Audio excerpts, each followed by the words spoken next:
welcome everyone. I'm glad you're here for the second round of my talk. So you didn't have to be the guinea pigs. I had one practice. So you're lucky. It's polished and refined. The one thing Brittany didn't say, because I wanted to save this up, is I am from Sacramento, California. And I went to this meeting about a year ago, and they had this map of Louisiana, and they said, put a dot where you're from. And so I had to draw the map of the United States to put Sacramento over there.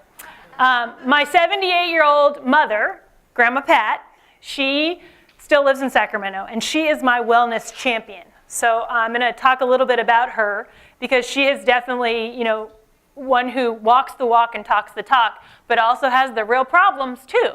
She's one of us. And so she's definitely my champion, and you all have your champions, I'm sure, people that inspire you. Maybe inspired you to come here today. And thank you again for spending your morning with Pennington. My office is not too far from here, and most of the time I'm walking back and forth when a conference is going on and someone else is standing up here. So it's kind of fun to be up here myself. This is an old motto from a long time ago.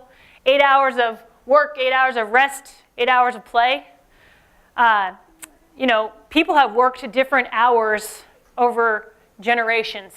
20-hour workday, 10-hour workdays. But when you're working, you're not sleeping. When you're playing, you're not sleeping or working. So the 8, 8, and 8 may sound perfect, but it's not really reality. This is a more modern graph of what's going on with our day. And a lot of things are still similar as far as working and sleeping. But I would ask for many of you that work, or I don't know how you spend your day, are you sitting for the majority of the time? So we say we're working is 8.7 hours out of 24 hours in the day. And if you're sitting, that means you're not standing. I'm doing a project right now with the East Baton Rouge Parish Public School System cafeteria staff. So the ladies and gentlemen that help serve our kids food every day. Are they sitting? No, they're standing. Where a lot of us here at Pennington, we sit behind a computer all day long, so we're sitting. So things have changed. People, we don't have as many people out farming the land where they're really working and getting that heart pumping, okay? So this is just to kind of get your mind thinking about how you might spend your day. This is our agenda for the day, pretty simple. We're going to talk about eating, sleeping, working, and playing. But most importantly, we're going to talk about being mindful, and how what we're thinking about and how it's framed affects our pattern, okay? Mindfulness is the simple act of noticing things, and by doing that, it inherently increases our competence and our happiness. So I really want you to think about how you're making sense of your behavior.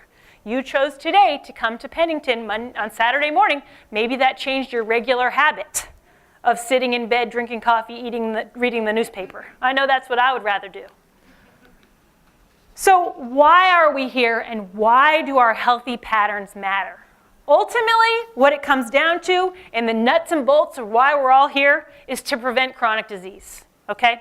Chronic disease includes heart disease, stroke, cancer, type 2 diabetes, obesity, and arthritis. These are the most common, costly, and preventable chronic diseases.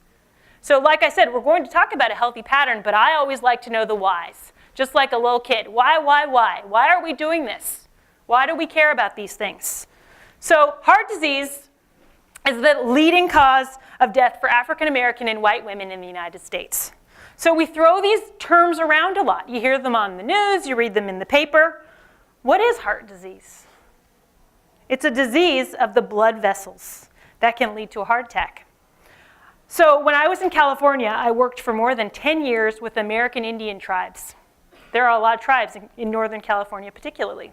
And I ran a class that was called Honor the Gift of Heart Health. And I love the title of that class because truly, we have to honor our heart when it is healthy. So I want you all to get your fist out. Get your fist. This is your heart. This is about the size of your heart.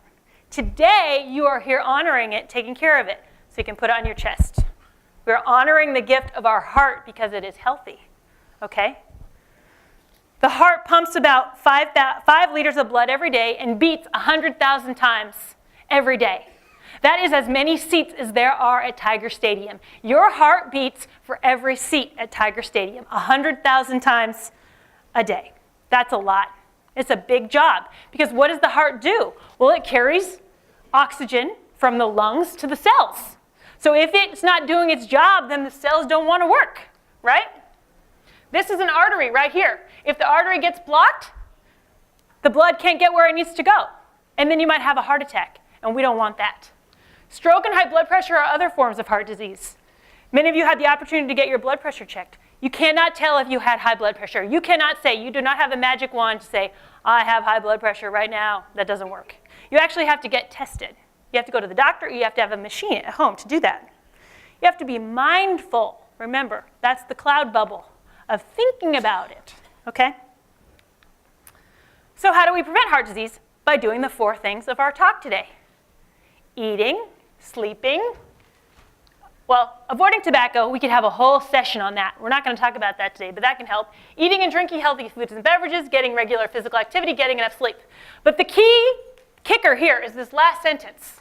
Women can reduce their chance of getting a chronic disease or improve their health and quality of life if they already have a chronic disease. So preventable, that's what we're saying. Even if you have high blood pressure, by making healthy changes in your eating and physical activity and sleeping patterns, you can help decrease the effects of those chronic diseases or prevent them.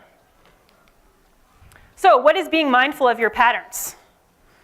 Accepting the things that are constantly in flux and motion is the first step. Some things we do not have control over. We do not have control over the crazy traffic in Baton Rouge. We cannot control that, okay? You can't control what time things start and stop sometimes.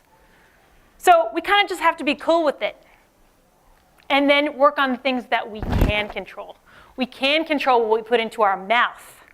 We can control when we're sitting at our desk all day and we decide to stand up and move around, okay?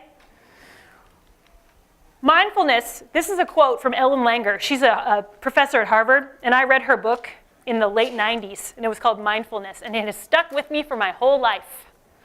She says, mindfulness is the process of actively noticing new things. When you do that, it puts you in the present. It makes you more sensitive. It is the essence of being engaged. So I want you today to be engaged in thinking about your eating patterns, thinking about your physical activity patterns, and your sleeping patterns. When you're mindful, your rules, routines, and goals, they guide you, but they don't govern you. So a good example, my kids' bedtime is at 8 o'clock.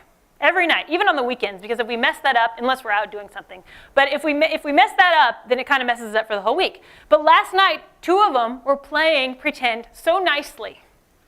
I mean, they were out, they were not bothering me. I was doing the dishes, they didn't need anything. And I thought, I'm gonna let them go to 8:30. But I was being mindful because I valued the pretend play more than that extra half an hour of sleep. And I didn't get on their case. I just said, it's cool, it's good. Because you know what? Every other night, 8 o'clock, 8 o'clock, 8 o'clock, 8 o'clock. That's the pattern. So if you go 8 o'clock, 8 o'clock, 8 o'clock, 8 o'clock, 8:30, is that okay? If you go soda, soda, soda, soda, soda, water, what if you change that in your pattern?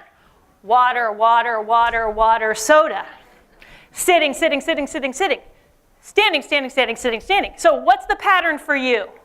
And are you aware enough to say it's okay to change the pattern?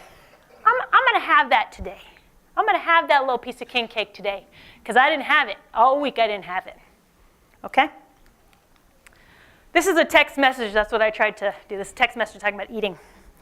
All right, we're going to talk about eating first. A lot of the slides aren't eating. I'm going to go through some of them kind of quickly. But I wanted to point out, women spend about 37 minutes a day on food and drink preparation. That's more than men. Just pointing that out. It's Women's Health Day. We are busy people. We have a lot of chores, a lot of responsibilities, a lot of stressors. There's just a lot of stuff going on. So I want you to be thinking about that when you're figuring out how to add some healthy patterns into your day or to change things up. Healthy eating is the most powerful tool we have to prevent or delay disease. That's pretty bold. The federal government comes up with the dietary guidelines every 5 years. And these are to recommend for the entire United States, all age groups, ways to eat healthier. And in 2015, the take-home message was have a healthy pattern. And that's why I chose this as the talk for today. So we're not going to spend a lot of time talking about all the food groups. We are going to talk about how to have healthy eating patterns with fat, with sugar, and with sodium. Okay? And then we'll get to sleep, physical activity towards the end of the talk. So I did those fast. All right, so a healthy eating pattern represents what you habitually eat and drink. And that's why I give you the funny example of saying water, water, water, water, water. Because I want you to think about what is it that you always eat. Are there always bananas in your bowl in the kitchen? In my house, there are, and then they turn brown. And then I have to make banana bread, which is not going to be as healthy as the banana. But what are those things that are always in your pantry? And why are they there?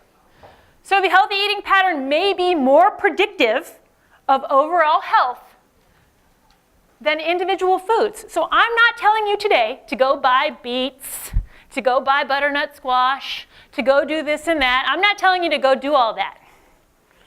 Because that's not what's going to make the difference. Not one food. The pattern is what's going to make the difference.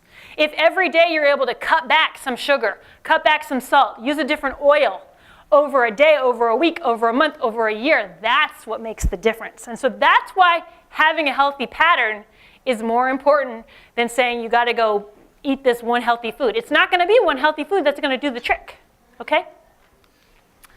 I want you to be thinking about in your own house, what's the customs, the customary way of eating? Do you always have a roll at dinner? Or when you go to the Mexican restaurant, there's always a bowl of chips in the middle with the salsa? Is that the pattern? How many times a week do you go out to eat? Okay, these are just some questions. This is Todd Peterson. He's a pitcher for the Tigers. Last year, he did not pitch very much. You know why? He gained a bunch of weight. You know why? He ate burgers and fries and Coke. He was tired of that. He wanted to play. So guess what? He changed his pattern. I think the Advocate wrote me this article so I could share it with you in my talk. But he put it on time. This is a 20-year-old gentleman that has the same problems that we all do, of getting into ruts, of having maybe not the healthiest pattern. So he said it's hard to do all these things. It's hard to find the time to cook and to prepare your own food. But he found that if he ate those burgers and fries, so he put on the extra weight, he's not going to be up there on the mound. So I think he pitched a couple games ago. But anyway, it's all of us. We're all working on this together. These are the dietary guidelines from 2015. Really talking about the fruits and vegetables. We're not going to do that as much today because we're talking about salt, sugar, and fat.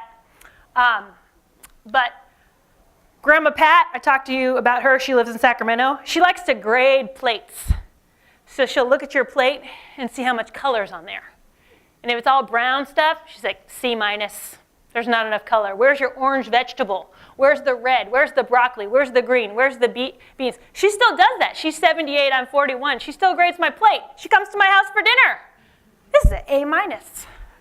So I'm always striving to get the color on the plate. So that's what I want you to think about as far as fruits and vegetables. We're going to talk about how to cut out added sugars, change up your fats, reduce your sodium, and then eating the fruits and veggies. So my kids love those granola bars that come with the figs and the strawberries and the raspberries. There's not a lot of fruit in there. It's mostly sugar. So if you can choose the whole fruit, cut up fruit, I mean, you can go to the store now and get cut up apples. You can get cut up apples at McDonald's. Trying to choose that over the prepared product that has 89 ingredients. Beverages with added sugar. You want to try to have beverages with no sugar. No adult needs to be drinking juice. Children need a very small amount of juice. Juice in the healthy pattern is not necessarily recommended unless your blood sugar is low and you need to rise it up real quick. Snacks with added sugars. Again, it'd be better to choose snacks with no added salt or sugars. The American Heart Association has these cute little alliterations talking about how to cut back on sugars. But the recommendation is less than 100 calories of added sugars. That is not very much. Deceptive drinks. Unless you're in the Olympics or running a marathon, you do not need the aids. And you know what I'm talking about, the greens, the purples, the fluorescent greens. Everybody loves those, but they're not really necessary and they have a lot of extra added sugar. It's better to have water. If you need to get your electrolytes back up, and electrolytes are sodium, potassium, have some fruits and vegetables, you're getting enough sodium. Unless you are sweating profusely and your heart is beating and you're an Olympian. Breakfast cereals. Syrups, ice cold candy, bewitching baked goods. So baked goods is something I feel like it's tricky. You're at the office, you're at a party, the cupcakes are there, the cookies are there. That's something to try to roll out of the pattern. Try not to put it on the plate. Really trying to think about that sugar intake. You know, we don't talk about sugar a lot because we seem to harp on fat and salt a lot. So I want you to be thinking about that in your pattern. Easy ways to add, avoid, limit the sweets, choose simple foods over heavily processed. So again, that's looking at the ingredient label on the package. Next up, fats. We want to change up our fats, reduce saturated fats. When you think about saturated fats, think about things that are solid, like butter, cheese, whole milk, sausage. You know, the fat is inside. The skin on chicken, tropical oils. Those are your saturated fats. That's what I want you to get out of your pattern, okay? Trying to add some fish, fatty fish. Trying to add some nuts. I always keep a pack of nuts in my purse because sometimes I'm stuck in Baton Rouge traffic and I am starving. So rather than a lifesaver, a little candy that's going to make my blood sugar go up real quickly, some nuts are going to give me sustainable energy, okay? They're shelf stable in my purse. They're easy to carry everywhere. Avocados have good monounsaturated fats, and then the oils. So avocados, you know, I always feel like this lady up here, Kathy Carmichael's telling you to eat avocados. I never can find a ripe one. They're always bruised. They're expensive. I'm just telling you they're good. If you had an avocado once a month, I'd count that as a pattern. You know, I mean, they're a good fat to use. But sometimes they're not the perfect fruit because you got to find it and you got to wait for it and you put it in a brown bag and let it ripen. So sometimes I get annoyed with recommendations like that because sometimes it's not practical. Like just make avocado ice cream. Who's going to do that? Right? So let's just be practical with our fats and try to think, get away from the solid fats, make sure we're looking at our oils, choosing good choices, canola, corn, olive, those are all good oil choices. Okay? Getting out those high-calorie snacks. Everybody got a handout today, I hope, of the Salty 6? Okay? So what have we talked about? We talked about sugars. We talked about fat. Now we're talking about salt. Okay? Salt, sodium, reducing that can help lower blood pressure. Okay? The Salty 6, breads and rolls, cold cuts, sandwiches, it's the bread. No wonder your bread lasts for so long in your refrigerator. No wonder it hasn't gone moldy. It's because it has salt in it. It has about 100 to 150 milligrams of salt in 2 pieces of bread. So if you can use lower salt things inside your sandwich, that's going to make your sandwich a little bit healthier. Okay? Pizza, soup, chicken. So these are all things that are prepared. I just want you to start being mindful of these things. Okay? The dietary approaches to stop hypertension, the DASH diet, Pennington has done a lot of work with that. These are some tips that are just kind of overall recommendations for your blood pressure. But the important thing is really the fruits and vegetables, using fat-free and low-fat dairy, and then limiting lean meats. We could do another talk on that, but if you're interested in reading more about a special way of eating for high blood pressure, I recommend you pursue looking at the DASH diet. Okay? We will have more information on our website, and I don't know if you got anything in your packets about that today. I don't really have the whole hour to talk about that, but that is a really important thing to be thinking about as far as patterns. But it's really adding fruits and vegetables, having some low-fat dairy, cutting back on the sodium. Those are the important factors. These are more examples of simple changes. So up here, instead of having a sausage and cheese omelet, can you have a veggie omelet? You're going from 1,000 milligrams to 188. Sausage, cheese omelet with hash browns and orange juice. Veggie omelet with sweet potato home fries and orange fruit cup. That is pretty big, 1,000 milligrams difference there. This is more just about fruits and vegetables. This is my joke. So someone says, well, how are you going to add healthy fruits and vegetables into your daily pattern? How about some butternut squash? Really high in vitamin A, high in beta-carotene. Grandma Pat sends me this thing. It's a spiralizer. You put in the sweet potato, butternut squash, and you cut these cute things come out. You know how much a pain that is to clean? It is ridiculous. It is not part of my pattern. Her intentions were good. She said the cookbook. But really, let's make it simple and doable for you. It's not the spiralizer. So you know what? Just cut it up and put it on a pan. Or buy it already cut up, right? So what's going to work for you and your lifestyle, okay? Not the spiralizer for me. It just didn't work. All right, so things to think about. What's your family's favorite dinner? Who does the cooking and the shopping? These are all part of how to make the healthy pattern. What are some of your family's favorite routines and traditions? Can you figure out a way to maybe cut back on the salt and sodium there a little bit? I use Zatarain's packages of yellow rice for my kids and my family, but I get a cup of brown rice outside of the box with water. So I'm using the flavoring that has the seasoning, but I'm doubling the recipe, so I've divided the salt. I always do that with the Zatarain's. I always break the salt up by adding more regular rice that has nothing added. It's a really good trick. All right. Drinks. Does eating healthier seem hard or realistic? It might seem hard today, but it might seem easier tomorrow. Okay? So we've talked about eating. Sugar, fat, salt. Things I want you to think about in your pattern and how you can change them. Let's talk about sleeping.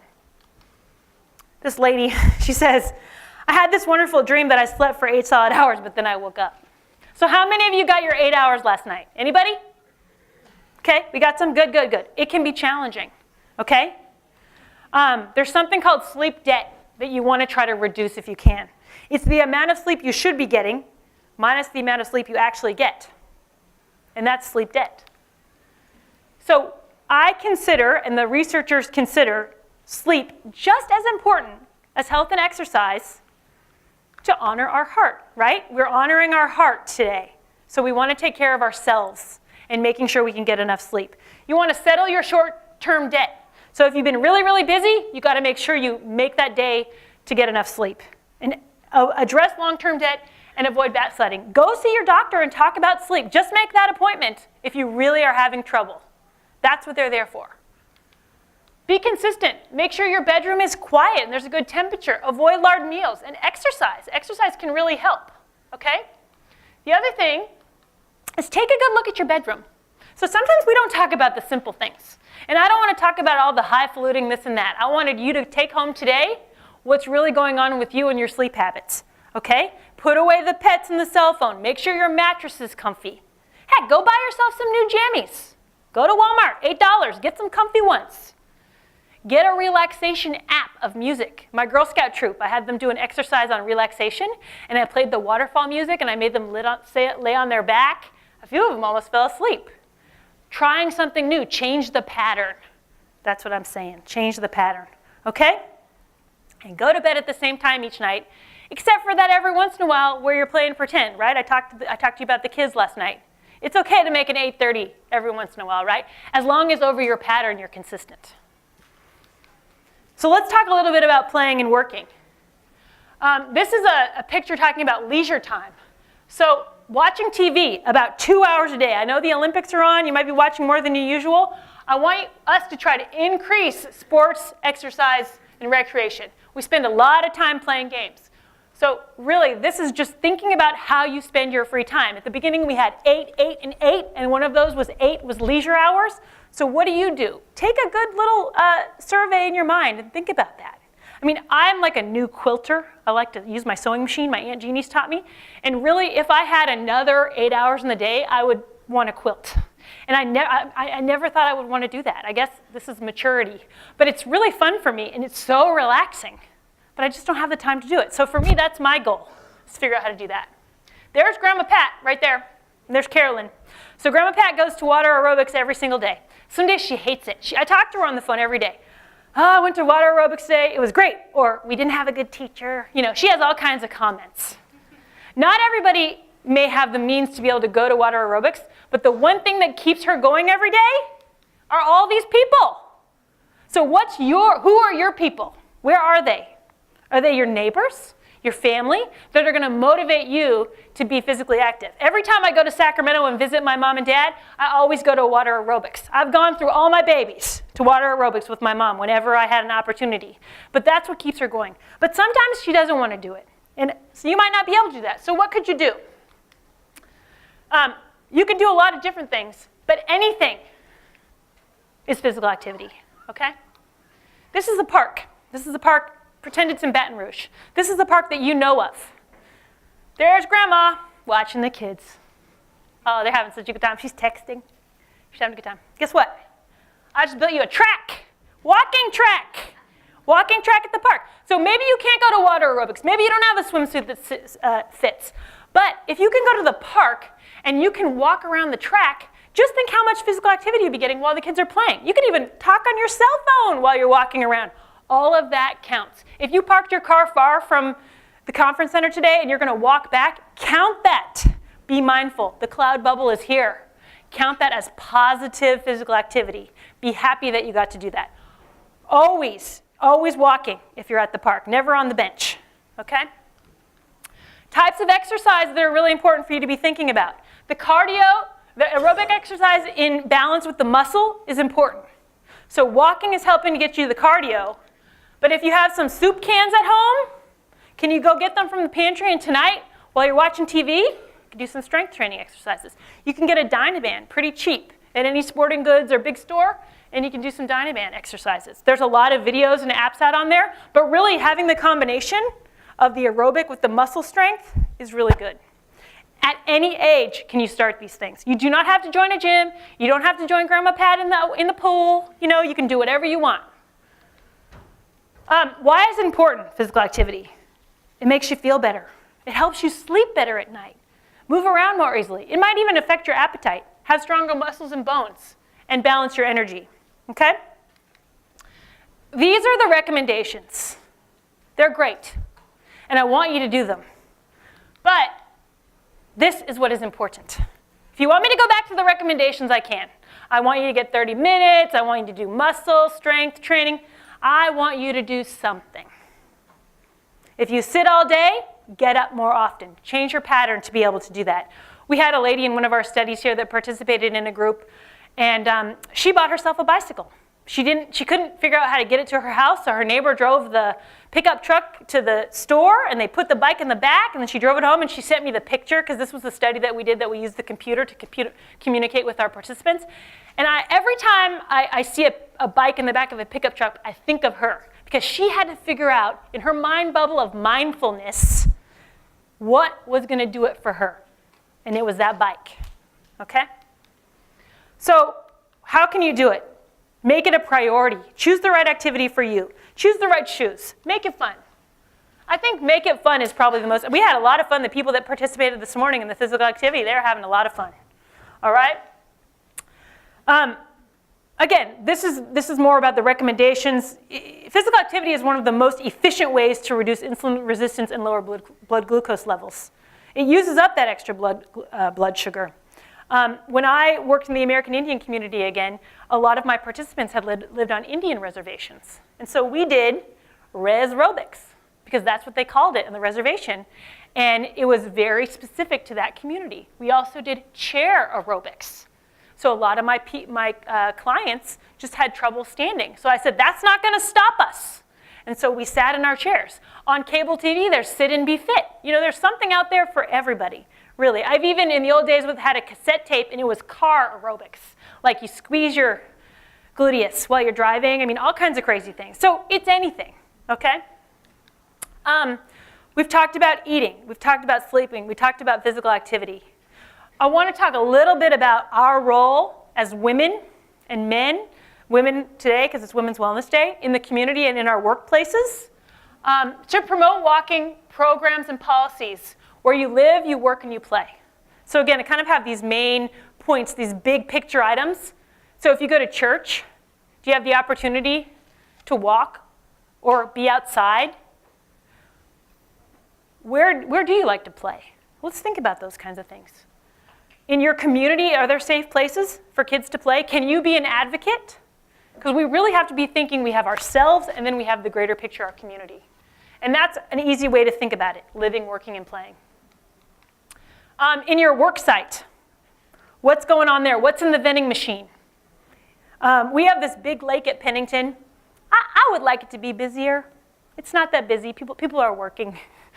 They're not out walking. But we do have a lot of people that have standing desks. They've really advocated and lobbied for that. Can you have a more flexible schedule? Can you have a walking meeting? So if you have something important to talk to, can you say, let's go out and walk around the block and talk about it, or just walk in the parking lot? But it's changing that habit, changing the pattern, which is the most important thing. In your community, this is just another thing as we're thinking about our healthy patterns and the things that are going on and the work that we're doing. Do you have a garden? Or could you have a garden? Because a garden could be physical activity, it could be healthy eating, all those things. Walkable community. I think Baton Rouge is making some changes, even other areas in Baton Rouge, to make it a more walkable community. I know that I once tried to cross Perkins Road to go to Syrop's to eat, and I was wearing sandals. There was no crosswalk.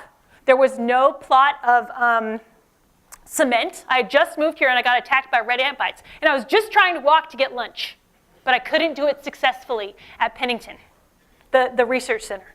Oh, I was mad. So what do? Can you call someone?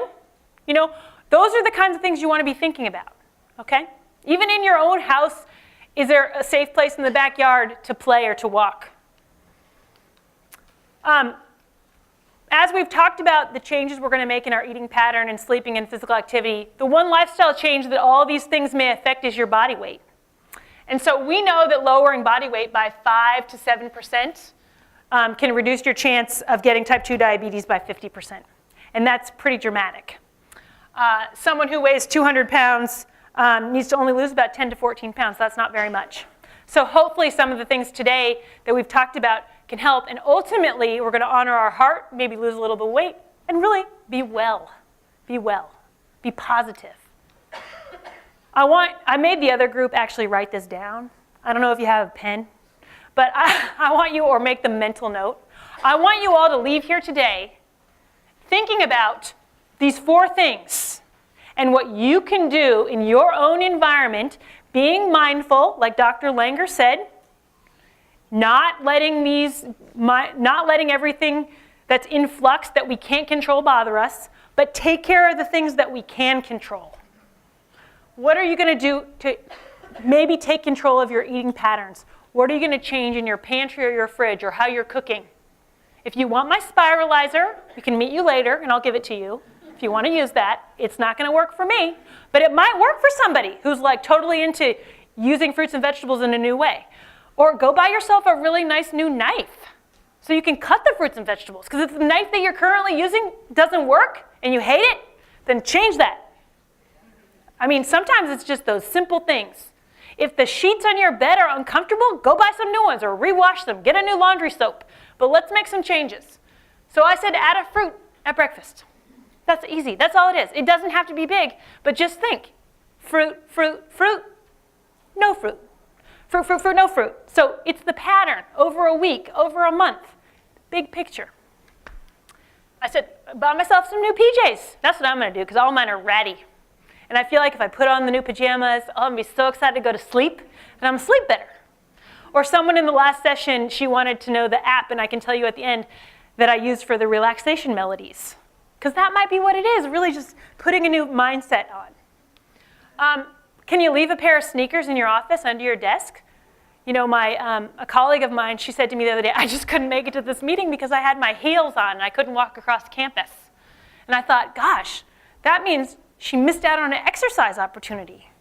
So I don't wear heels. These shoes are about as high as I'll ever go. I don't do heels. I think we should just cut them off. Wear sneakers.